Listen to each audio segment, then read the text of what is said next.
반갑습니다. 반갑습니다. 고맙습니다. 예. 항상 뵙고 싶었어요. 예. 우리 또 머리까지 오시게 해서 죄송하고. 근데 여기는 지금 사단법인 생활세몽집 기본학교 강의실입니다. 보통 호전문가라고 하고 또 나비꿈집이라고 하고 그렇습니다. 저 이제 뒤쪽으로 내가 살림집 있고요.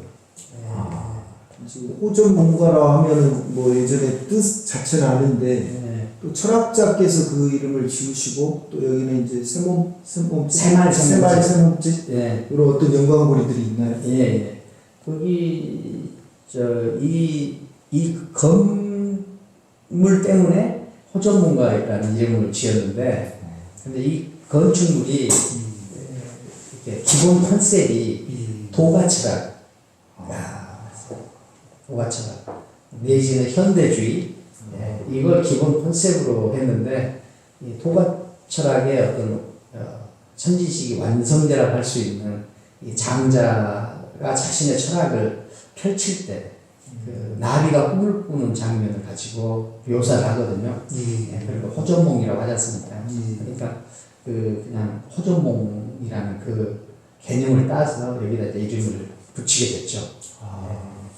아니 오면서 잠깐 이제 원학 교수님 보는데 기본 보는 거는 봐야 될 것 같아서 어떤 이 건물이 아주 독특하다고 그 나비의 모양을 닮았다는데 한평하면 또 나비기도 하지만 그런 거하고는 별개일 수도 있고 아니 그래도 어떻게 이상하게 묘하게 인연이 되더라고요. 그래서 이 지붕은 모양은 나비 한쪽 날개예요. 그거 여쭤보고 싶었어요. 보통 사람들이 만들게 되면 완성체를 만들잖아요. 나비의 완성체. 근데 나비 한쪽 날개, 나머지 몸하고 나머지 날개가 어디가 있습니까? 그 나머지는 우리 미래에 있죠. 그 한쪽이 교수님 것 같은데요? 그건 너무 과찬이 말씀이시고 어쨌든 그렇습니다. 그러니까 어떤 날개를 하나만 한 거는 또 다른 날개가 우리가 항상 있어야 되니까, 그러니까 우리가 저 미래로 나아가는 어떤 그 동적인 영혼을 좀 담아서 날개를 하나만 사용했죠. 메시지가 너무 좋은 것 같습니다. 근데 뭐 이렇게 호칭을 보통 탐험가라고 하나? 그러면 그냥 쉽게 김씨니까 김탐. 김탐. 제가 우리 탐험가님을 이렇게 꼭 한번 이렇게 만나서 대화를 하고 싶었던 이유가 뭐냐면은 내가 생각할 때는 이 삶 자체가 탐험인 것 같아요. 우리가 수정란이 만들어지는 과정도 탐험이고, 그 다음에 어린애가 어머니의 그 산도를 따라서 나오는 것도 탐험일 거고, 나오자마자 어머니의 젖을 찾는 것도 탐험일 거고, 그러니까 저는 이 삶 자체가 탐험이다. 그런데 어쩌다가 탐험을 하는 사람은 어떤 탁월함에 이르는 삶을 살고, 탐험을 하지 않게 되면, 이건 혹시 게으름이겠죠. 게으름에 빠져서 탐험을 하지 않게 되면은 이 탁월함에 이르는 삶을 못 사는 것 같다. 라는 생각을 가지고 있거든요. 그래서 저는 그 대답과 질문을 구분해서 볼 때, 대답은 안전을 추구하는 행위고, 질문은 모험하는 행위라고 생각을 해요. 왜? 그러니까 질문은 그러니까 탐험의 일종이고, 대답은 탐험의 결과를 어루만지는 일이다. 라는 생각을 가지고 있어요. 그런데 이 세계는 질문하는 자가 주인이고, 이 세계에 태어나는 모든 것들은 대답의 결과로 나온 거는 하나도 없고, 질문의 결과로만 나오잖아요. 평소에 교수님 말씀을 이 반복된 말씀인데 이 메시지가 정말 저한테 다가와서 반복적으로 듣고 계속 소외되새김처럼 되새겨보고 있습니다. 그렇습니까? 그렇습니다. 메시지 너무 좋습니다. 감사합니다. 그리고 또 이 아편 전쟁을 계기로 해서 동양과 서양을 비교해 볼 때, 이 서양은 이 엄청난 생산력을 바탕으로 해서 동양을 완전히 폐괴시켰잖아요. 그런데 그때 보면은 서양에는 서양과 동양의 직업들이 되게 공통적으로 다 있는데 하나의 직업만 서양에는 있는데 동양에는 없는 게 있더라고요. 그걸 내가 볼 때 탐험가다. 그렇습니다. 현재 정식 직업군에 존재하지 않으니까 우리나라에. 예, 예. 그래서 서양은 이 탐험가가 직업으로 존재하고 동양은 직업으로 존재하지 않는다. 제가 그 탐험을 굉장히 중요하게 생각하기 때문에 서점에 가서 탐험가 열전, 탐험가들만 이렇게 써 있는 그런 책들을 이렇게 보기도 하거든요. 근데 보면은 동양 사람은 거의 없습니다. 이제 뭐 그 서양에 있는 산악인이든 거기서부터 시작했기 때문에 모방하는 좀 따라가는 그런 얘기들이 좀 많이 있고요. 그렇죠. 예. 그러니까 직업으로 탐험가가 존재했다. 그 다음에 동양 탐험가가 존재하지 않았다. 여기서부터 저는 이 서양에는 기하학이 발달했고 동양에는 기하학이 발달하지 못했다. 서양은 지식을 생산하고 동양은 아직까지는 지식을 수입하고 있다. 이런 모든 문제가 이 탐험가적인 정신이 있는가 없는가 에서 이 기인한다고 생각했거든요. 그런데 어느 날 갑자기 이제 우리나라에 탐험가가 존재한다는 사실을 알았어요. 예, 그렇죠. 김영국 탐험가께서 저한테 한번 연락을 주셔가지고, 예. 그래가지고 그때 제가 굉장히 기뻤습니다. 예, 우리나라에 이 박세리 선수가 LPGA 우승할 때나, 그다음에 박찬호 선수가 이렇게 잘 던질 때나, 또 BTS나, 또 영화가 기생충이랄지 이런 영화들이 이렇게 국제적으로 큰 상을 받을 때나 기뻤던 것만큼 기뻤습니다. 이야, 우리나라에도 탐험가가 있구나. 그래서 제가 꼭 한번 만나 뵙고 싶었고, 만나 뵙고 싶었던 이유는 탐험에 대한 이런 내 생각이 이렇기 때문에 만나 뵙고 싶었다. 이런 말씀을 좀 장황하게 말씀드렸습니다. 그러면 이제 호칭은 우리가 이제 김탐이라고 하더라고. 김탐이라고 하고,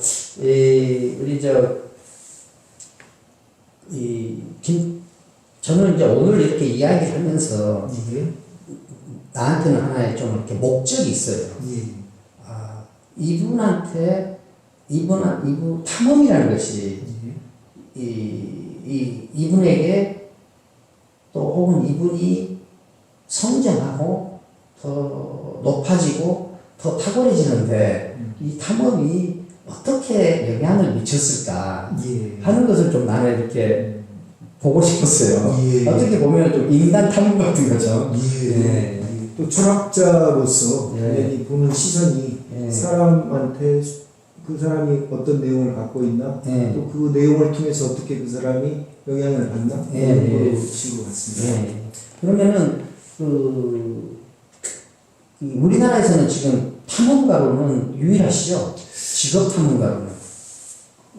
이제 탐험가라고 하는 사람들은 많아요. 아까 교수님께서 말씀해 주셨지만 서양에는 그 탐험이라는 게 정의가 분명하고 그 다음에 1세대, 2세대, 3세대로 이렇게 구분이 돼 있어요. 체계적으로. 근데 한국을 포함한 동양 사회가 원래 정적인 사회라 이렇게 체계적인 것보다 두리뭉실, 뭐 또 장점은 더 광범위할 수 있지만 어찌됐든 우리 입장에서 탐험가라고 하는 분들이 몇 분 있고 그분들은 하는 일을 제가 감히 뭐라고 평가하기는 그렇지만 객관적으로는 한국에는 탐험가라는 직업이 정식 직업군에는 없습니다. 그리고 이제 조심스럽게 보면 대부분 서양에서 먼저 일궈놨던 탐험의 내용들을 따라가거나 또 그거를 더 극복해보자 이런 주제 정도인 것 같고요. 저는 이제 그런 점에서 뭐 대학교 때 공부를 안 하고 다른 쪽을 좀 문화예술 쪽으로 많이 해서 뒷상이라는 사람들 보면 그림 세계에서는 기존에 있던 방식에서 벗어나서 경기를 이렇게 걸어놓으면서 이게 또 새로운 패러다임의 새로운 그림을 메시지를 만들듯이 저는 도대체 탐험이라는 게 한국적인 방식, 한국에다가 내가 처해 있는 방식, 그것도 대한민국 컴플렉스가 많은 나라죠. 이 컴플렉스를 바꾸려 하면 우리만 있었던 스토리들이거든요. 남과 북이 분단된 현실은 우리한테는 컴플렉스 하고 비슷하지만 이게 스토리로 나가면 지구에서 유일한 스토리거든요. 그래서 영화나 뭐 이렇게 변하면 이게 우리 자원이 되듯이 이제 가장 한국 상황에서 맞는 부분들이 뭘까? 그거를 많이 생각을 했고 이 부분을 갖고 어떤 재료, 어떤 확장성을 가질까 이제 이런 공부들을 했어요. 결과적으로 여전히 한국에서 탐험가라는 직업이 정식 직업군에 없다라는 건 사람들의 시선으로부터 소외돼 있음을 의미하죠. 실질적으로 말하면 아무런 수입이 없는 백수나 똑같습니다. 근데 제가 이 일을 계속 반복적으로 이제 한 30년 가까이 됐는데 하다 보니까 이 속에 이제 저는 뭐 이 일 하면서 가족도 못 가졌고요. 이 일 때문은 아니고요. 30년 하다 보니까 저도 후배들한테 어떤 메시지? 야, 이 일 괜찮아? 라고 말하고 싶은데 대부분은 어떻게 먹고 살아요? 이런 질문들이 많더라고요. 그런 점에서 반드시 내가 이 탐험의 길에서 뿌리가 내리는 모습을 보여줘야 되겠다라는 의도에서 이제 뭐 미국이나 러시아, 중국 뭐 사대주의가 있는 건 아니지만 미국을 날아가서 아시겠지만 미국이라는 나라가 탐험가들에 의해서 개척이 됐고 또 미국에 있다는 그 자체로 세계 최고인 경우가 많죠. 실질적인 내용도 좋은 내용이 많고요. 세계 도시들의 수도라고 하는 이제 뉴욕에 엑스플로러스 클럽이라는 곳이 있는데 그곳에 가서 작년에 이제 한국 지혜 제가 거기 최초 정연이 됐고 현재는 한국 지혜 설립을 위한 컨퍼런스를 준비할 정도까지 진행했습니다. 거기 탐험가협회에 등록된 한국인은 몇 분이나 계십니까? 제가 이제 2019년에 제가 하는 일이 이제 그 광주에서 또 서울, 부산에서 출발해서 시베리아를 거쳐서 암스테르담까지 이르는 유라시아 대륙 횡단 도로라는 걸 자료를 하고 있는데 그 자료를 만드는 걸 이제 2019년에 5번째로 했었어요. 2019년에 제가 이제 더 익스플로러스 클럽으로부터 정회원으로 승인을 받았는데 그게 최초라고 하더라고요. 그 이후에는 이제 바빠서 너무 사정을 잘 안 쳐다봐서 다른 분이 있는지는 모르겠고 제가 최초로 더 익스플로러스 클럽에 정회원 된 걸로 알고 있습니다. 그러면은 좀 우리가 이야기를 좀 이렇게 본격적으로 해서 왜 탐험을 하십니까? 그렇습니다. 저는 결국 저 자신도 콤플렉스 덩어리고요. 우리가 처해져 있는 한국, 이게 저만의 의견입니다만 한국이 살아온 역사 과정도 콤플렉스 극복의 스토리라고 보거든요.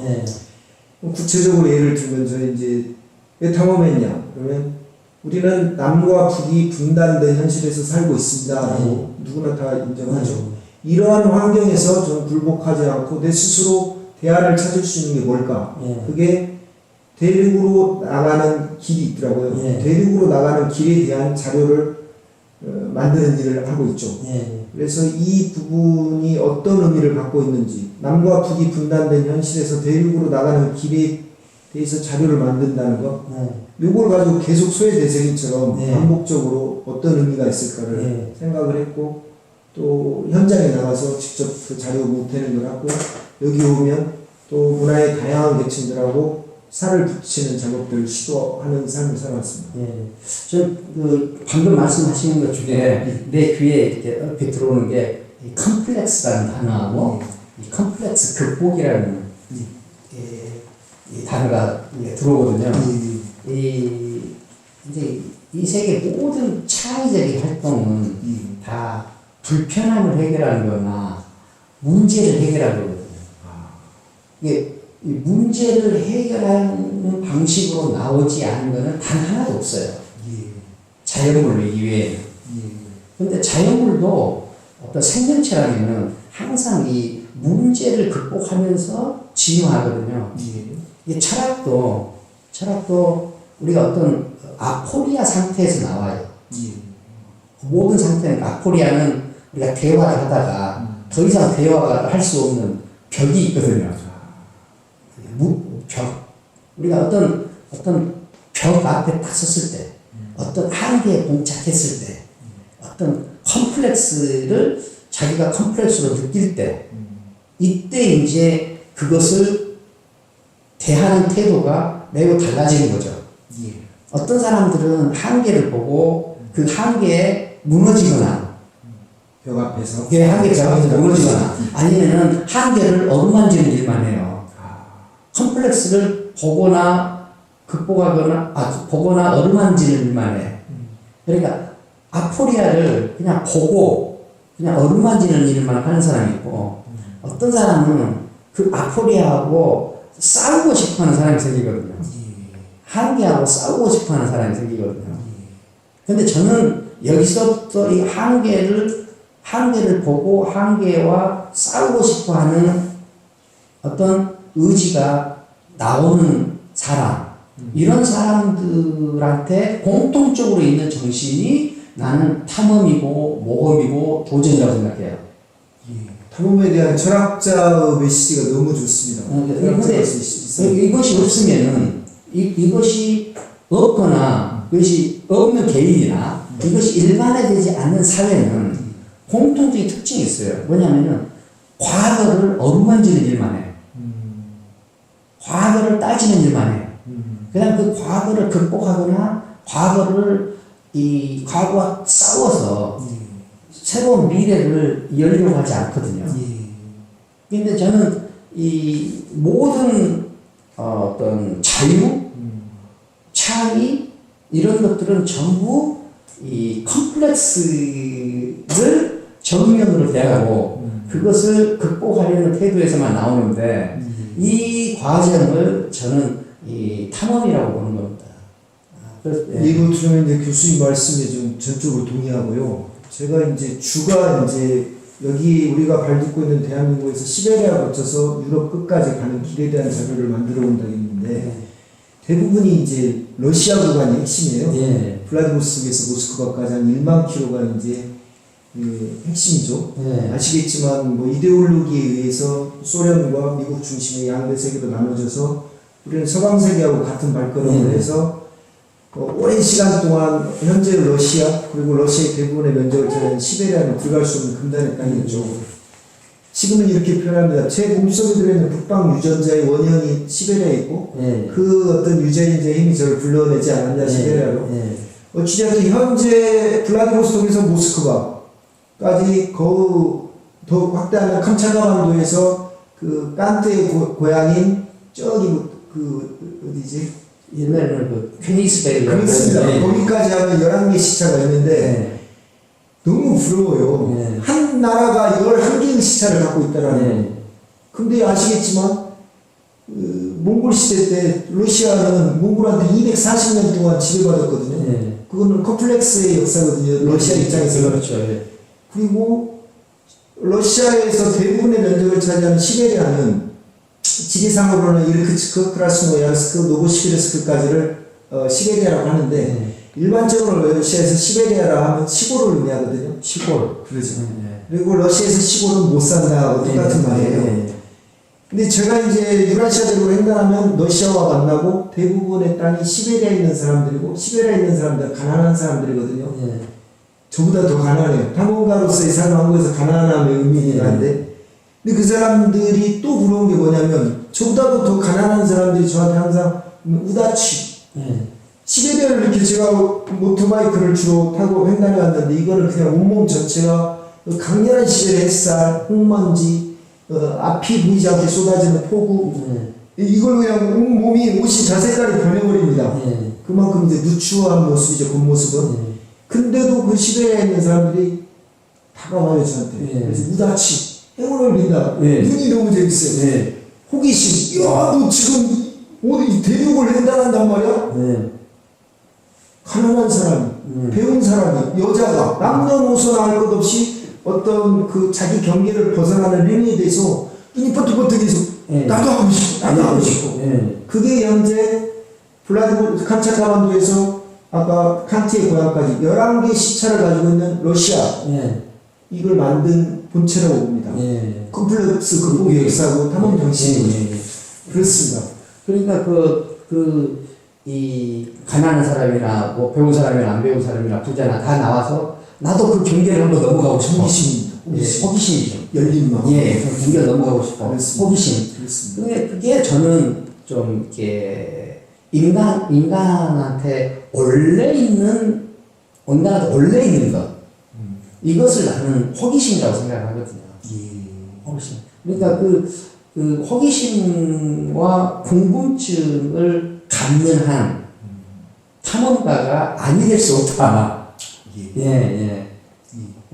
그렇습니다. 그럼 거기 우리 김탐께서는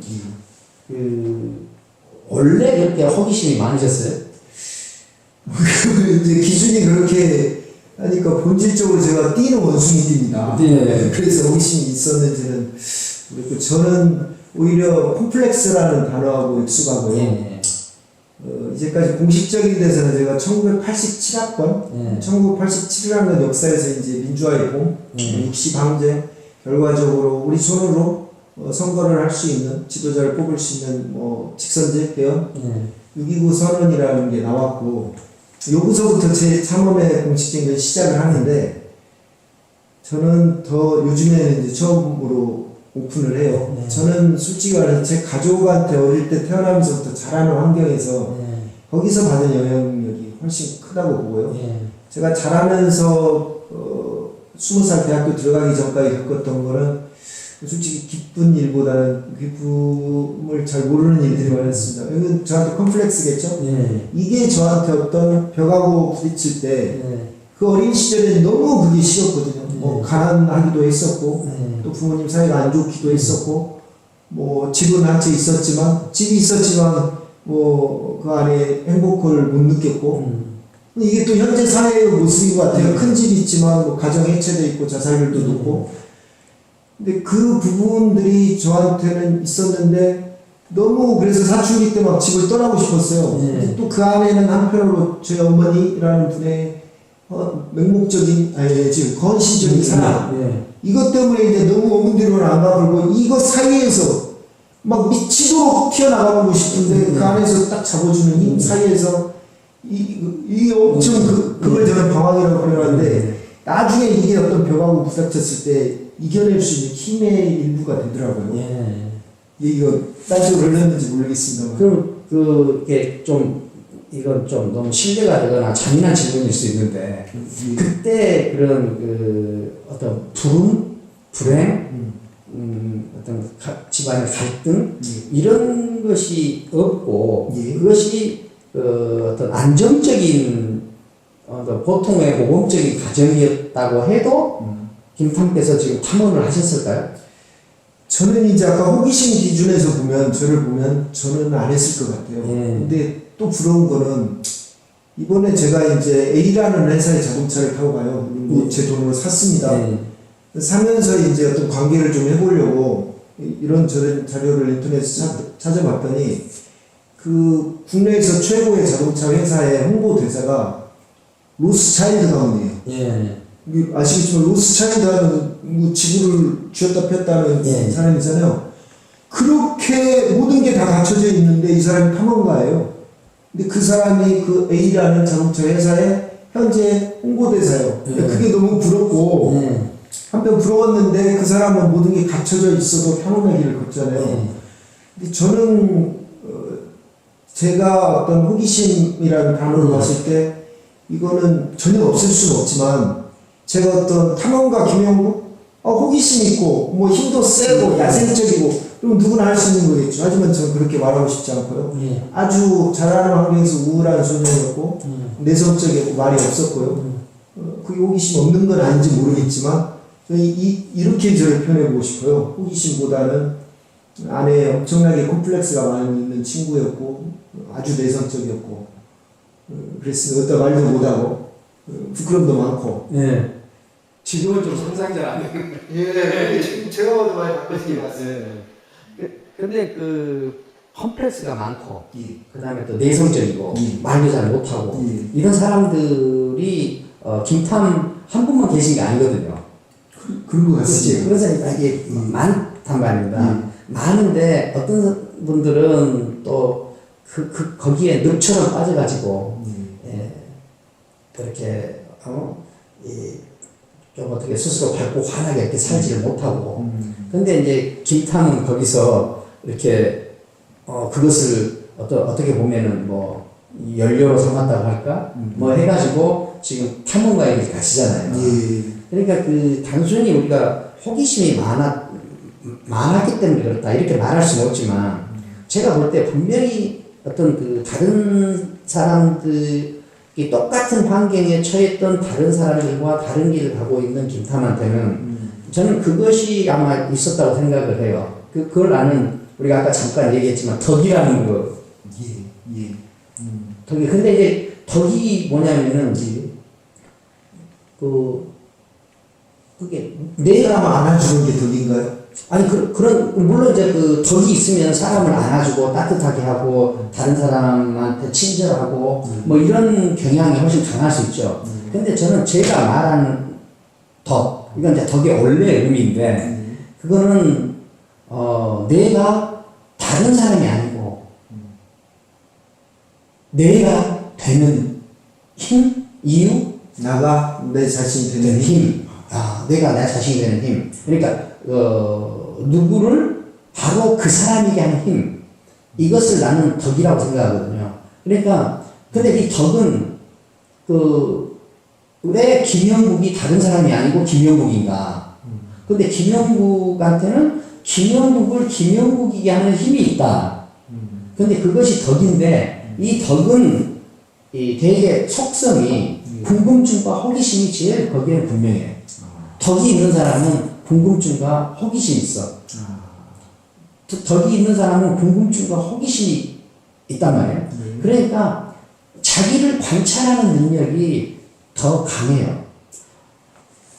그러니까 어떤 사람들은 나한테 컴플렉스가 있어. 그러면 왜 다른 사람한테는 없는데 왜 나한테만 있을까? 내 인생은 왜 이 모양일까? 이럴 수 있는데 그것을 어떻게 해서든지 그것을 극복해보려고 노력을 하고 극복해보려는 그 노력이 탐험이라는 어떤 위대한 직업을 갖게 됐고 이렇게 된다고 생각을 해요. 그래서 우리가 흔히 말할 때 아까 우리 잠깐 얘기했죠. 유비하고 조조가 있다. 그럼 보통은 유비를 덕이 있는 사람이라고 그러고 조조는 실력은 있는데 덕은 없다고 하거든요. 저도 그렇게 알고 저는 반대로 봅니다. 왜 그러냐면은 조조가 덕이 있고 유비는 덕이 없다고 생각해요. 왜 그러냐면은 그때 이제 황건적의 난이 일어나잖아요. 새로운 세력이거든요, 이거는. 근데 유비는 황건적을 없애버리려고 했어. 왜 그러냐면 자기가 가지고 있는 기존의 생각에 비춰보면은 황건적은 없어져야 되거든요. 근데 조조는 기존의 관념을 생각하지 않고 왜 저 황건적들이 지금 나타났을까를 생각한 거예요. 지금 현재 이루어지고 있는 세상의 흐름이구나. 흐름으로 파악한 거예요. 그러니까 이 세상이 이렇게 흘러가는데 이 황건적이 흘러가는 방향을 제시하는 하나의 코드다. 그러니까 조조는 이 황건적들을 품어 안았죠. 그래가지고 이거 세력이 확 커질 수 있었던 거예요. 와, 멋지네요. 네. 무슨 해석 너무 멋집니다. 그러니까 이 새로운 것을 품는 능력, 그 다음에 새로운 것을 향하는 능력, 이거는 궁금증과 호기심이 강한 사람한테 있는데 이 궁금증과 호기심은 자기를 보는 능력이 있는 사람, 자기가 누구인지를 궁금해하는 사람, 자기가 원하는 것이 무엇인지를 정말 알고 싶은 사람, 이런 사람들한테 더 있는데 그것을 나는 덕이라고 한다.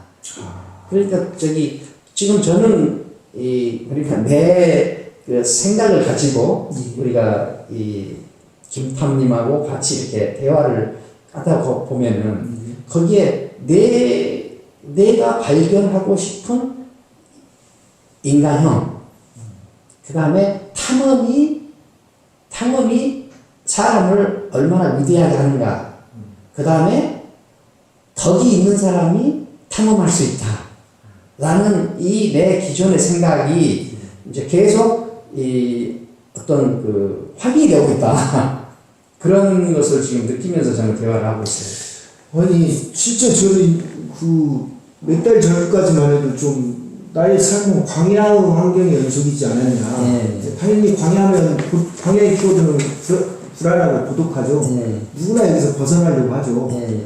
그랬는데 요 며칠 사이에서 뭐 이게 꿈이냐 생시냐 하는 일들이 저한테 연속으로 이어지는데 오늘 또 교수님께서 그렇게 의미 부여를 호기심 많은 인물로부터 해서 그 호기심이 결국은 우물이 아니라 우물에서 성싼 것이 아니라 경계 밖으로 나가서 그 새로움의 도전들이 어떤 모이게 되면 새로운 흐름이 될 수도 있다라는 거, 거기에 저 같은 탐험가도 일부분이 될 수 있다라는 거 너무 좋아요. 저는 다만 아까 콤플렉스로 풀었던 건 나 같은 사람이 이 경계 넘는 작업을 했는데 이 세상에 누구 시인의 말처럼 이 세상에 상처 없는 새가 없죠. 나 같은 사람도 이렇게 했는데 누구나 다 할 수 있어요 라는 이제 전 레파토리를 연결해 보려고 콤플렉스를 저는 풀고 있는데요. 교수님께서 이렇게 철학자께서 이렇게 의미부여를 해주시니까 저를 포함한 삶에 대해서 너무 기쁩니다. 근데 저도 저를 보십시오 이렇게까지 말할 수는 없지만 저도 장병도 하이도 옆에 붙은 조그만 장병도라는 섬에서 태어나가지고 헛질질이로 이 가난한 시골에서 그 다음에 뭐가 뭔지 모르고 그리고 고등학교 때 학교 가기 싫어서 학교 안 가고 결석 많이 하고 대학 가서도 뭐가 뭔지 모르고 교수님 같은 분도 그러셨나요? 그렇죠. 제가 다른 사람보다 더 바보처럼 내 젊은 시절을 보면 정말 어떻게 이렇게 엉망진창으로 보낼 수 있을까라는 생각을 할 정도로 그렇게 했는데 딱 하나 시를 읽는 걸 좋아하고 그 다음에 내가 누구인지를 항상 궁금해하고 이런 것을 했던 것 이것이 진짜 이렇게 끝까지 엉망진창이게는 하지 않았던 것 같다 라는 생각을 해요. 그러니까 우리 김상께서도 그런 어떤 덕을 가지고 있었기 때문에 지금 이렇게 하셨으니까 지금 김상께서 말씀을 하지 않으시더라도 어떤 컴플렉스가 있어가지고 그 컴플렉스에서 벗어나지 못해가지고 이렇게 힘들어하는 모든 분들에게 이미 어떤 큰 희망이 되고 계시지 않을까 그렇게 생각이 듭니다. 교수님이 이 자리하게 이렇게 얘기 나눌 수 있게 해주셔서 그런 일들이 내일부터 일어날 것 같고 꿈 같은 일들이 이미 일어나고 있어요. 이미 일어나고 있어요. 그래서 이제 교수님 말씀 중에 내가 나인 거, who am I죠. 내가 도대체 어떤 존재인가에 대한 항상 질문, 왜? 저는 이제 탐험가는 기본적으로 필드에서 움직이는 게 좀 익숙하죠. 그래서 이제 저는 아까 남과 북이 분단된 상황에서 대륙으로 가는 길에 대한 자료, 서울, 부산, 광주 어느 곳에서나 출발해서 시베리아 거쳐서 유럽 끝까지 가는 길에 대한 자료를 만들어 오고 있다고 했는데 그 시베리아는 이제 그 러시아라는 나라가 잠깐 1991년도에 무너졌죠. 12월 26일 날이요. 냉전의 한 축이었던 그 러시아가 무너진 거는 소련이 무너진 건 서방 세계하고 같은 발걸음을 걸어왔던 우리에게도 새로운 시장이죠. 시장이 오픈된 거고 그 다음에 자원의 보고 땅이 오픈된 거죠. 기후 땅이었죠. 하지만 보통 1950년도 한국에서 발생한 동란을 계기로 세계가 그 냉전이 본격화됐다고 하더라고요. 그로부터 이로 인해 가지고 1991년도 12월 26일까지 소련이 해체되기까지 42년 동안이라는 시간 동안 우리는 거의 들어갈 수 없는 땅이었잖아요. 근데 기후 땅인데 한편 아무런 정보가 없는 이곳에 제가 이제 1996년에 오토바이크라는 이동수단을 가지고 처음으로 대한민국 경계를 넘었죠. 저한테 이제 경계는 그 당시 때 그 87년도의 주제는 저희들한테는 이제 민주화 운동이었고, 그 다음에 그게 제 대학교 1학년 때 실현되는 걸 보고, 그 다음에 통일이다 했지만, 20살짜리 지금은 너무 우스워요. 20살짜리 그 짧은 시간에 경험했던 걸 가지고, 저는 나는 한 단계 더 뛰어보려한다. 이거 한국처럼 통일도 될 거고, 통일이 된다는 건 어떤 의미일까? 한반도 지도를 봤더니 여전히 적더군요. 그래서 봤더니 중국, 러시아라는 대륙이 우리가 국경을 막고 있고, 그래서 근데 이렇게 봤더니 러시아가 사회주의 종주국이 무너져 있는 상태고, 근데 정보는 아무것도 없고 저한테는 미지의 세계였죠. 이 얘기를 갖고 더 익스플로러스 클럽 뉴욕에서도 승인이 된 게 이겁니다. 그들은 이미 우주 1968년에 이렇게 우주도 가고 했지만 저는 시베리아에서 96년 훨씬 늦게 있지만 첫 회의가 된 거죠. 여기를 이제 가는데 기후 땅이라고 하는 것보다 실질적으로 저는 러시아를 전공하지도 않았고 많은 지식이 없었어요. 단지 저도 이제 교수님은 시를 좋아하셨다 했는데 저는 뭐 러시아 문학을 약간 좋아했던 것 같아요. 그래서 안톤 체호이라는 사람 얘기도 좀 스토리화해서 갔는데 정말 아무것도 없더라고요. 그냥 뭐 숲이라도 많은 줄 알았는데 평원, 시베리아 맨날 불타고 있거든요. 우리는 그냥 자작나무, 끝도 없는 타이가지대, 평원 이것만 있는 줄 아는데 결론은 재미가 없어요. 단조라요 대륙은요. 하고 여기서 매일매일이 거기다가 익숙하지 않은 환경, 호랑이와 곰이 있죠. 그 시베리아에는. 본 적도 있어요? 봄인지 제가 잡혀 먹었겠죠. 현재도 있습니다. 주로 프리모르스키 크라이라고 그 연해주 쪽에 좀 많이 있고요. 하바rov스크 지방까지 해서요. 그리고 지구를 반절을 이데올로기에서 이렇게 리더를 했던 소비에트라는 우리는 아주 익숙하지 않은 거죠. 완전히 서로 다른 과의 만남이죠. 그 나라가 무너졌어요. 91년에 그것은 한 나라가 전쟁에서 패배하는 것과 또 같은 많은 부작용들이 나오거든요. 일단 나라가 무너지면 살인적인 인플레이션, 실업률이 높아지면 가정이 해체가 되죠. 괴로우니까 술 먹는 사람들이 나오죠. 술 먹으면 싸우죠. 완전히 나라 자체가 무너져 있는 상태에서 제가 간 거거든요. 그래서 매 순간이 저는 다 그 장애물이었어요. 경계였고. 이 경계 앞에 서서 저는 이제 교수님은 철학자로서 후의 마이라고 할 수 있지만 저 현장에서 매일매일이 경계 장애물과의 만남이었고 한 번도 저는 이긴 적이 없습니다. 솔직히. 지금 이제 보면 27, 8살 나이인데 러시아어를 몰라. 돈도 없어. 차 전기 능력도 없어. 아무것도 없이 그 대륙 11개 시차를 어떻게 감당하겠습니까? 그래서 매일 깨져서 이렇게 한탄을 했죠. 나 그렇게 사람을 좋아해서 사람 만나는 거 하려고 여행을 시작했고, 그 다음에 자연을 너무 좋아해서 저는 학교를 서울로 안 갈 정도였습니다. 대학을. 그냥 지리산을 가고 가까운 그 대학을 가려고 이 남도에 남았는데 그 정도로 산을 좋아했어요. 근데 시베리아라는 데 갔더니 학연, 지연, 혈연도 없어요. 그리고 호랑이와 곰이 살아요.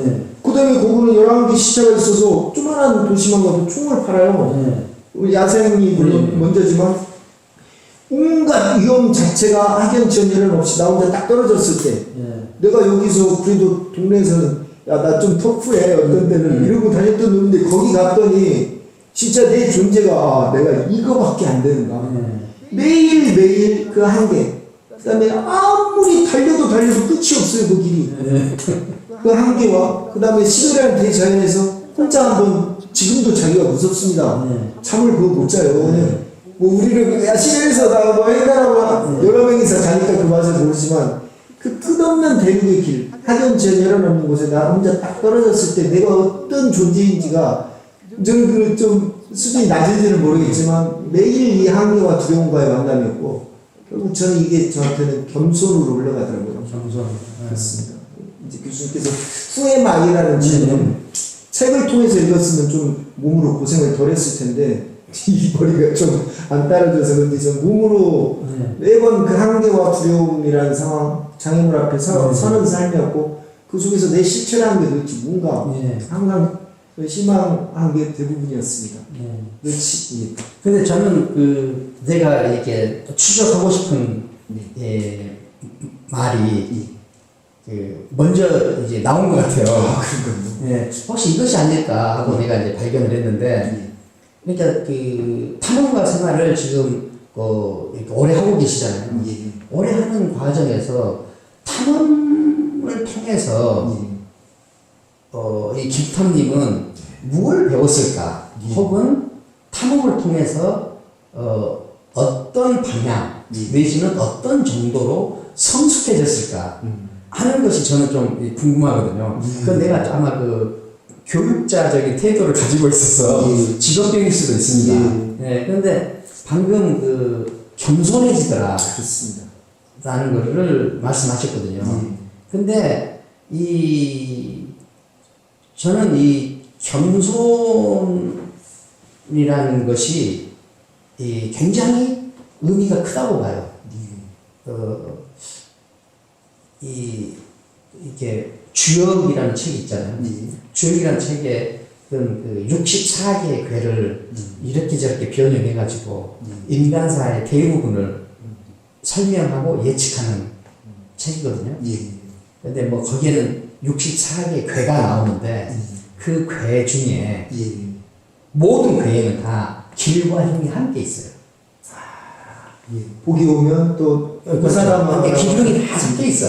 기둥이 다 섞여 있어. 근데 한 괴만 길로 되어 있어. 좋은 내용만 있어. 한 괴가. 그것이 겸괴래. 겸괴. 겸괴. 겸괴 모양은 뭐냐면은 이 아래 괴가 산이에요. 간괴고 위에 괴가 이제 곤괴, 땅이에요. 이렇게 땅 밑에 산이 하나 이렇게 딱 큰 산이 박혀 있는 모양이 겸괴예요. 근데 이걸 이제 사람한테 비유를 하면은 마음속에 큰 산 하나 묻어두고 있는 사람. 마음속에 큰 산. 근데 이 큰 산을 나는 덕이라고 생각해요. 그건 실력이라고 생각해요.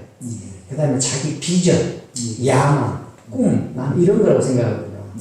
이런 것이 자기 마음속에 딱 자라나고 있는 사람은, 그런 사람은 일이 다 잘 풀릴 수밖에 없다.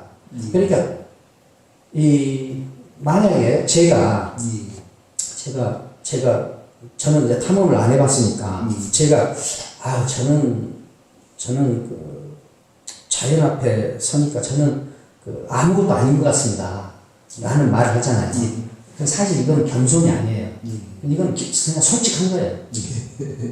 그래서 우리 이제 김탐님처럼 이렇게 오랜 탐험 생활을 해보고 그 곰과 호랑이가 사는 그 길을 걸어보고 거기서 위협을 느껴보고 하는 분께서 자연 앞에 서니까 나는 정말 아주 작은 존재 같습니다. 이렇게 말씀하시면은 이게 이제 비로소 겸손이 되는 거죠. 네, 겸손이 되는 거죠. 그래서 저는 내가 김탐님으로부터 무엇을 이렇게 찾아낼 수 있었을까? 탐험이 이분에게 무엇이었을까? 라는 것을 항상 궁금해하고 있었는데, 겸손이라는 말씀을 하시니까, 이분이 탐험을 통해서 점점 성장해 가면서 자기 마음 안에 큰 산 하나를 갖게 되지 않았을까. 그러니까 바로 겸손해지지 않았을까라고 나는 생각을 합니다. 아까 우리 그 교수님께서 덕에 대해서 말씀하실 때 좀 일반적으로 우리가 보면 그냥 유비가 덕상이고 조조가 좀 재능 위주로 쓰는 인센티브제 이렇게 영리한 사람이지 않나 실질적인 그렇게 알고 있었는데 교수님 오늘 덕에 대해서 저한테만큼은 새로운 해석을 해주셨고 그게 너무 다가와요. 저는 제가 하는 행위를 길을 내는 행위로 표현을 해왔어요. 그동안 유라시아를 횡단하면서 자료들을 가져오면 그러면 저는 이렇게 표현하거든요. 외국에 나가는 그 자체가 저는 이제 에뜨랑제죠. 이방인인데 내 고향으로 돌아오면 더 에뜨랑제였다. 이거는 성 쌓는 사람에 대한 불평일 수도 있고요. 저한테는 결국 앞으로도 계속 가야 될 게 이 우물 안에서 성을 쌓는 사람들을 저 깨트려야 될 상황이에요. 그게 저희 앞으로 주어진 건데 이건 결국은 외적인 힘으로 변화를 하겠다는 거거든요. 근데 이 세상의 모든 역사를 봐보니까 조금 뭐 많이 읽은 건 아니지만 외적 변화는 무조건 새로운 자기 모습으로 이어지더라고요. 그래서 가장 중요한 게 자기 내면으로부터 변화인데 그 자기 내면으로부터 변화의 첫 번째가 겸손이더라고요. 저한테 겸손에 있어서는 이제 아까 조조 얘기를 했던 거, 유배했던 거는 제가 밖에서는 한동안 괴짜로 통했어요. 그냥 왜냐면 안 맥히니까 아무리 이 경계 밖에서 목숨 걸고 돈 들고 시간 들린 걸 가져다가 여기 있다가 이런 세상이 있어라고 경기 밖으로 한번 나가보자라고 아무리 높으래도 다 그냥 어떤 분은 그냥 그 자리에서 재밌네 술자리에서 또 어떤 이는 저 자식 왜 이렇게 목소리가 커 이런 식의 30년 역사에 제 30년 가까이 됐으면 그 30년 자체가 야 우리 남과 북이 분단을 해서 부산에서 서울까지 400km 안에 사는데 내가 암스테르담까지 14,000km거든요. 우리 일상이 확장이 될 수 있어라고 메시지가 했지만 아무도 그 반응이 없었어요. 그래서 이제 때로는 뭐 악도 써보기도 하고 싸우기도 해보고 그래서 좀 괴짜로도 됐는데 결국은 나 자신으로 돌아가게 되더라고요. 저한테 겸손은 정말로 그 아까 호랑이와 곰이 사는 곳 말 한마디도 안 통하는 곳 그 러시아인들 엄청 힘이 또 세요. 집에 아령 없는 사람이고 또 그 러시아인의 집에 있는 책들은 안 읽은 책이 없답니다. 우리나라는 보통 장신력을 나왔지만 똑똑하기도 하고 하나하나가 다 이 장벽들인데 이 앞에서 저는 극복을 제 스스로 못했어요. 근데 그리고 한국으로 어찌되었든 포기는 안 했고요. 포기 안 한 이유를 말하려고 하는데 겸손은 어찌됐든 그렇게 어렵게 매번 깨져갖고도 가져온 자료들을 가져오면 내 고향을 사랑하는 마음에서 나눠보려고 했고 또 여기서 상처받는 삶의 연속이었는데 그러다 보니까 내가 죽겠더라고요. 화가 나더라고요. 그래서 어느 날 화를 내고 그 다음날 계속되니까 제 주위에 사람이 없더라고요. 그래서 보니까 어찌됐든 현실은 아까 탐험가라는 게 직업이었고 그러니까 저는 뭐 가족을 이루지도 못했고 그다음에 학교 안에서 살았어요. 계속 학교에서도 저 당연히 돈 내고 살았죠. 창업교육센터라는 데서 좀 저렴해서 돈을 다 넣고 또 대학생들 젊은이들 기운이 있으니까 그 친구들을 어떻게든 끌어보려고 사회보다는 학교가 좀 더 순수하니까 그쪽으로 가보려고 했죠. 방 한 칸도 없이 거기서 먹고 자면서 28년이라는 시간을 버텼는데 사람들 다 떨어지고 소락대기 질러보니까 짜는 시끄러야 그래서 이제 다 어디 가고 혼자 있는데 그 사무실 비용 몇 푼 낼 돈도 없더라고요. 거기서 이제 제가 나 인생 실패했다. 이것도 한계죠. 고향에서 받게 되는 그 속에서 저는 이제 죄송합니다. 제가 전도하러 온 거라서 저는 이제 크리스찬이 됐어요.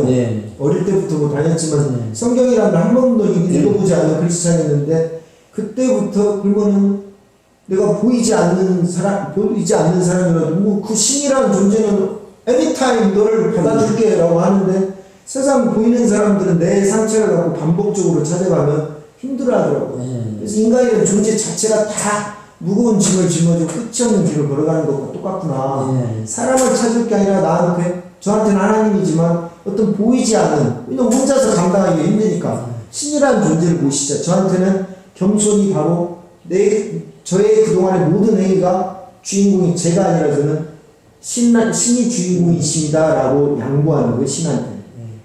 그래서 신이 나와 동행하게 된 거죠.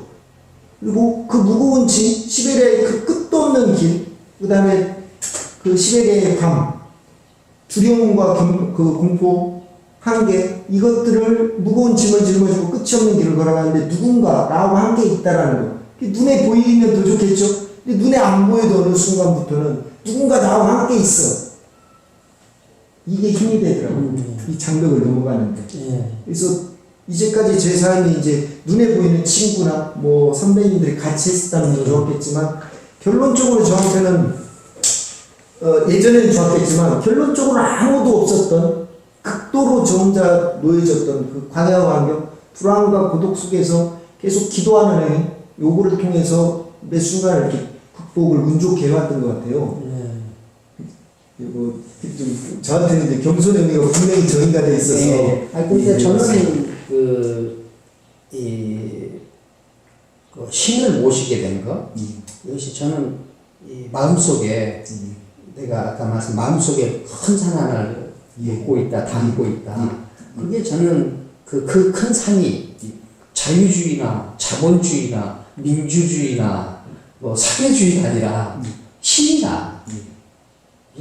나는 이제 우리 김영국 탐험가님 안에 마음속에 품은 나는 그 큰 산이라고 저는 생각하고 저는 그 그 신을 마음속에 사회주의나 민주주의나 자본주의 대신에 모시게 된 그것이 그 어떤 겸손이라고 표현하셨지만은 그것이 큰 성장이 아닌가라는 생각을 하고요. 그 다음에 아까 내면이 달라지니까 변화가 일어난다. 그렇더라고 말씀하셨잖아요. 그렇습니다. 며칠 전에 내 제자 중에 김진수라고 하는 제자가 저한테 아침에 문장을 보내줬는데 거기에 이런 문장을 보내줬어요. 이게 뭐냐, 이 지킬 것이 있어야 변화를 할 수 있다. 지킬 것이 있어야. 그런데 지킬 것이라는 건 뭐냐면 내 내면의 어떤 덩어리 같은 거죠. 그다음에 이상, 꿈 이런 것이 있어야 변화를 하는 거죠. 근데 이것이 없이 어떤 이데올로기에 사로잡혀 있잖아요. 그러면은 변화를 못 합니다. 아까 우리가 처음에 이야기할 때 대답과 질문을 이야기했잖아요. 근데 질문하는 자가 세상의 주인이에요. 대답하는 자는 세상의 주인들이 남겨놓은 결과를 어루만지는 사람이고, 그리고 질문은 궁금증과 호기심이 튀어나오는 일이기 때문에 질문은 인격적인 문제예요. 대답은 이미 있는 이론과 지식을 먹었다가 뱉어내는 일이기 때문에 기능적인 일이에요. 그러니까 덕이 있느냐 안 있느냐는 질문하는 사람은 덕이 있을 가능성이 커요. 대답하는 사람은 덕과 그렇게 관계없을 수도 있어요. 우리가 말하는 보통 사회를 말하는 자본주의나 민주주의나 뭐 이런 거는 지금 우리가 받아들일 때는 거의 이념이나 지식으로 받아들이는 경우가 많거든요. 그러니까 한 번 어떤 이념을 받아들이면은 변화를 하지 못하는 일들이 많죠. 이 세계가 이렇게 많은 변화를 겪어도 70년, 80년 동안 어떤 하나의 이념에 사로잡혀가지고 변화를 못하는 이유는 사실은 이 덕이 없기 때문에 자기 마음속에 지키고 있는 어떤 것이 있는 것이 아니라 그냥 외부적으로 받아들여지는 어떤 것에 대한 확신을 놓지 않으려는 것이 있거든요. 그러니까 아까 저는 김영국 탐험가님께서 야, 내면이 변해야 변화가 가능하더라 하는 것도 저는 김탐님께서 이 탐험 과정에서 배양해가지고 마음속에 품은 그런 덕의 작용이 아닌가라는 생각을 했습니다. 예, 그렇습니다.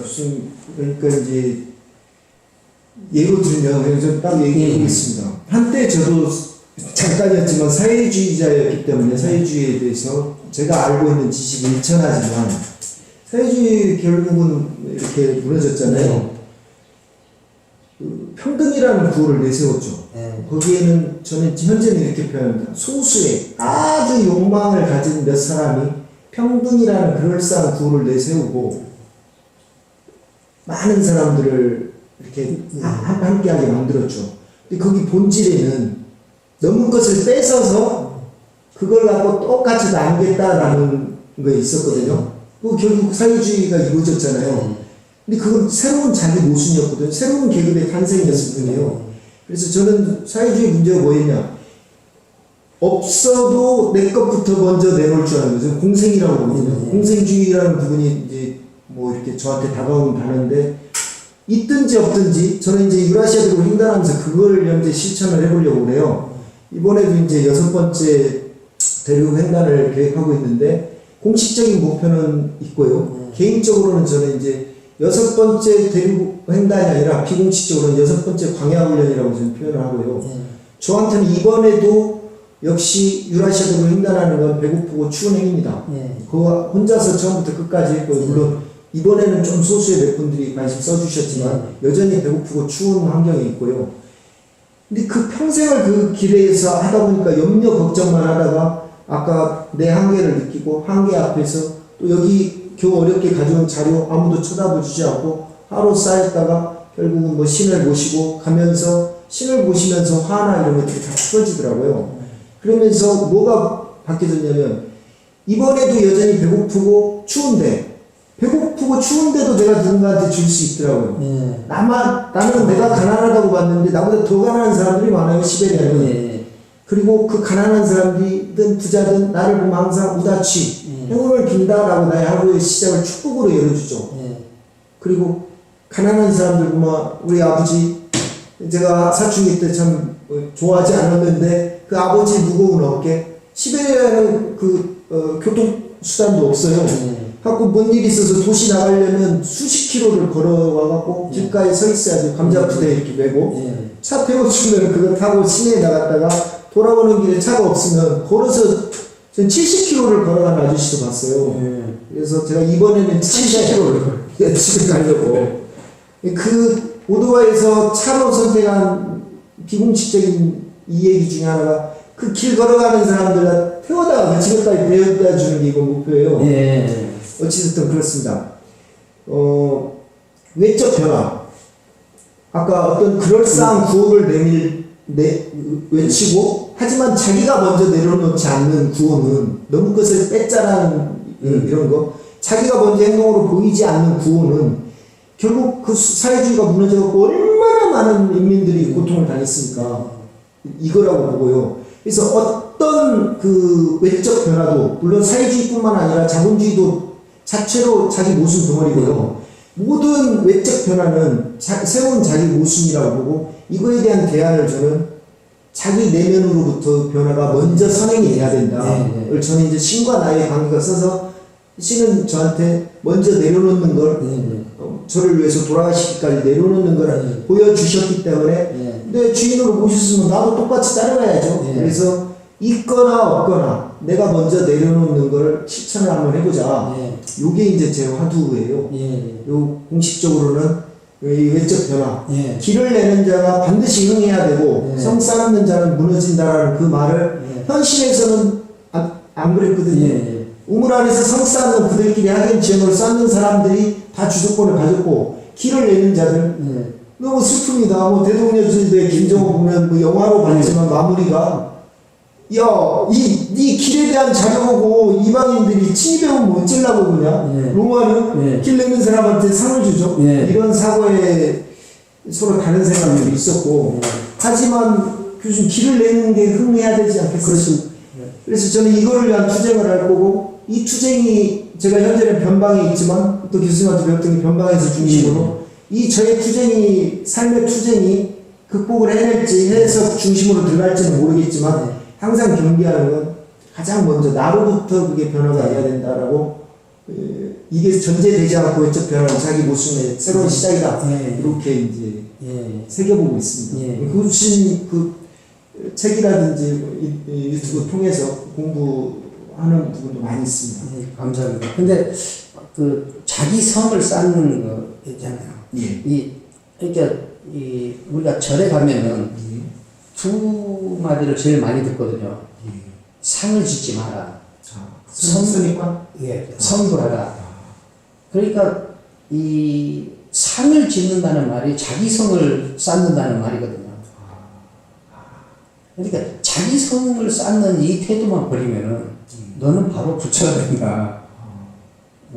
그러니까 우리가 뭐 대화를 편하게 하기 위해서 앞에 있는 개념을 많이 산다면은 대답은 성을 공고히 하는 일이고 질문은 길을 내는 일이거든요.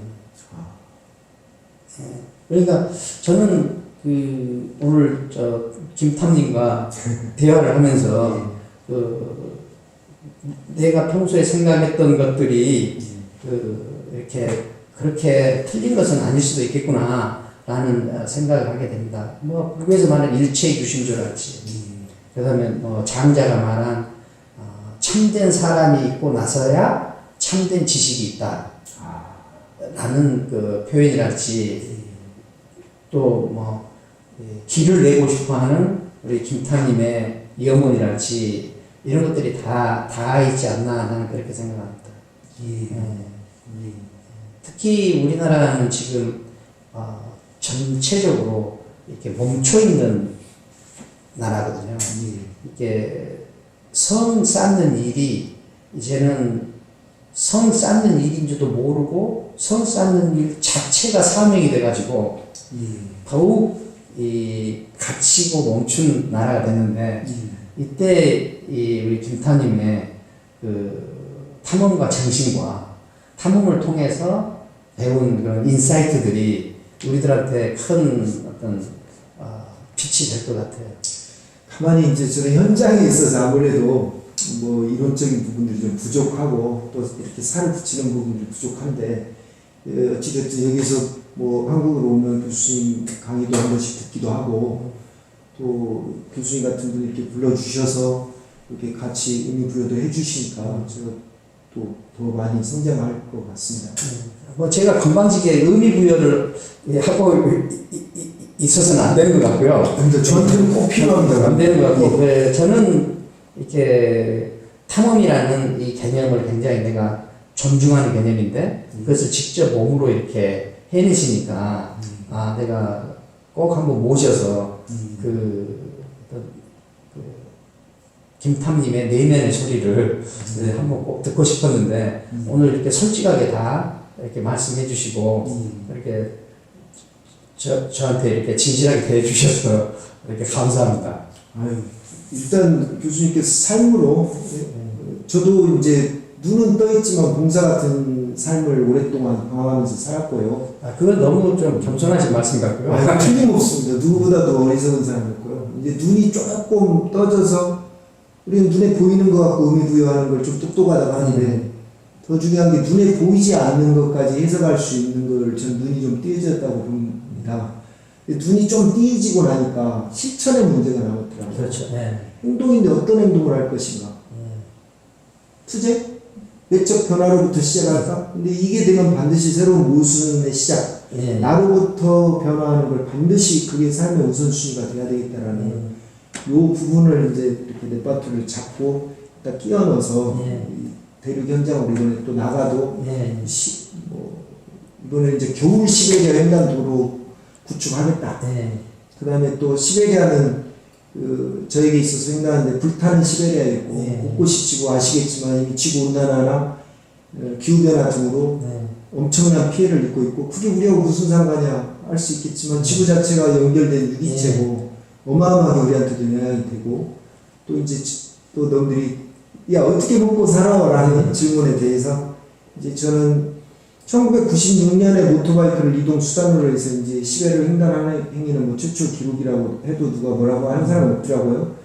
또 30년 가까이 같은 일만 반복했죠. 단순 반복 지속적으로 남과 북이 분단된 상황, 콤플렉스죠. 이 상황에서 멈추지 않고 극복을 위한 하나의 행위로 저는 대륙 횡단 도로에 대한 자료를 반복적으로 28년 동안 구축해왔는데 반복된 행위로 인해서 쌓여진 자료와 그다음에 최초의 기록, 이건 저의 상품성이 될 수 있겠죠. 이걸 가지고 누구든지 유라시아 대륙을 횡단할 수 있도록 온라인에서는 이제 가상세계라는 게임, 그다음에 오프라인에서는 유라시아라는 단어를 특화시킨 여행자 복합 공간, 뭐 이런 거를 이제 제 재료를 가공해서 밖에다 내놓고 함께 할 수 있는 여지들을 만들어 보려고 하고 있고 그렇습니다.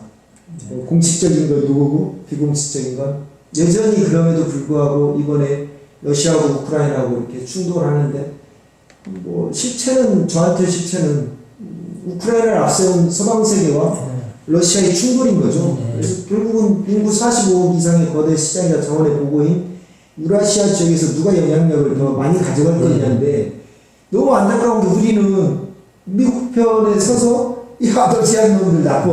또 어떤 사람들은 러시아 편에 서서 야 뭐 베를린 선언에서 나토가 동쪽으로 한 번도 안 오기로 했는데 나토가 서방 세계가 약속을 깬 거야라는 이 아무 제가 봤을 때는 힘소모전이거든요. 중요한 그 대륙이 13개의 시차를 갖고 있고 190개 이상의 민족으로 이루어져 있는 유라시아 대륙의 시작이 한반도라는 거예요. 우리는 이 대륙, 이 큰 시장에다 어떤 영향력을 끼치기 위해서 어떻게 그림을 그려야 될 건가는 거가 안 나와요.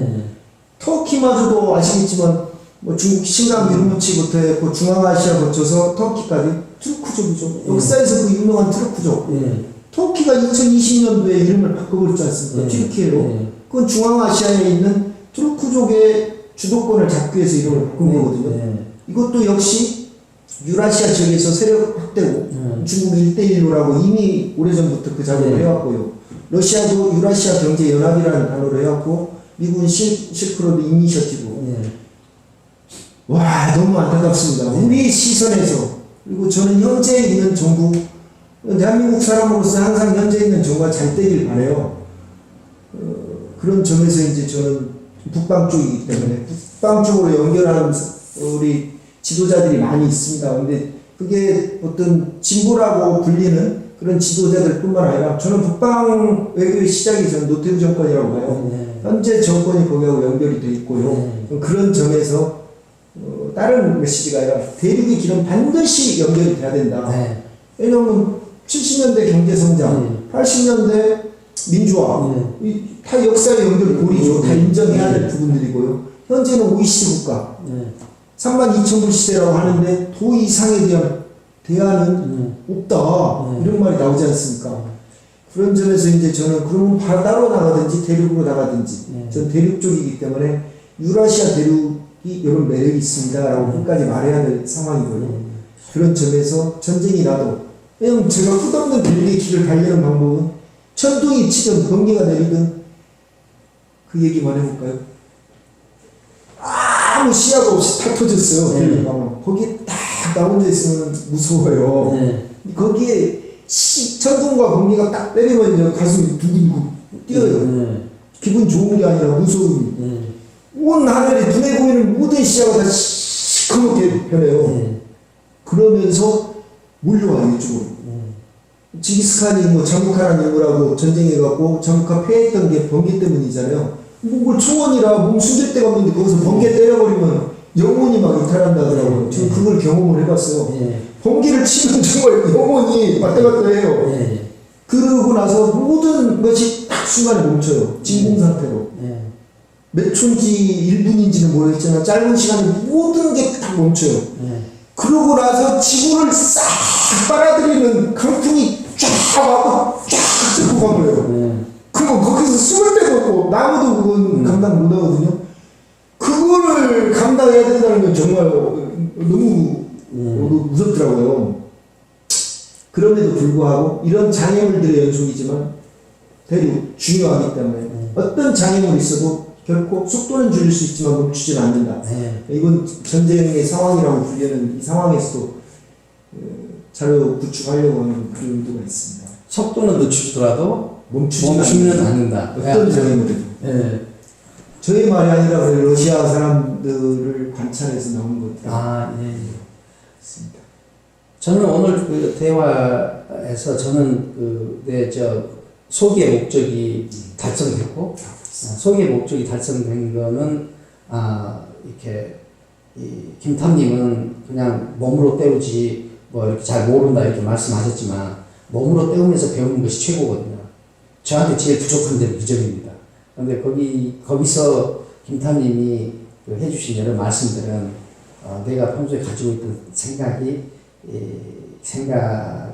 틀리지 않았을 수도 있다라는 것을 이렇게 증명해 주셨고, 그 다음에 제 귀에 이제 지금 이 마무리를 하면서 내 귀에 남는 말은 저는, 탐험을 통해서, 우리가 탐험을 통해서 도달할 수 있는 그런 경지에 도달하셨구나, 하고 계시는구나, 그걸 느낄 수 있었던 게 겸손을 배우셨다는 거고, 그 다음에 내면이 강해져야 변화가 가능하다, 하는 말씀도 저한테는 매우 아주 의미 있게 들렸습니다. 오늘 이렇게 감사드리고, 제가 모셨는데 내가 좀 말이 많지 않았나. 아닙니다. 저는 공부하려고 이론적인 것도 부족하고 해서 교수님한테도 평소에도 이렇게 한 번씩 자주 보고 유튜브나 이런 걸 통해서 변방에서 중심으로 하는 단어가 저는 딱 들어오더라고요. 왜냐면 제 욕망이, 저도 욕망덩어리거든요. 뭐 길을 내는 자 흥하고 성을 쌓는 자 무너진다라는 이 저는 농고로 계속 투쟁을 해야 할 건데 얼마나 멋있는 겁니까? 모든 역사는 변방에서 중심으로 가죠. 깨어있는 자리에서. 이거 갖고 미치도록 달리고 싶죠. 하지만 이것만 봐서는 나도 새로운 자기 모순의 시작이다. 반드시 겸손이라는 주제하에서는 내가 너무 욕망덩어리이기 때문에 저는 신을 모시면서 그분이 항상 나 자신으로, 왜냐면 신 앞에 선다는 건 나 자신을 본다는 거기 때문에 안에서 자기 내면의 변화가 항상 선행이 돼야 되겠다 그런 생각을 합니다. 우리 오늘의 결론은 우리의 이 삶이나 역사는 변방성에서 중심으로 진격해야 된다. 그런데 변방에서 중심성으로 진격하는 것은 깨어있는 자, 즉 탐험하는 자에 의해서 가능하다. 길을 내는 자. 길을 내는 경계 밖으로 나가는 자. 감사합니다. 고맙습니다. 감사합니다. 예.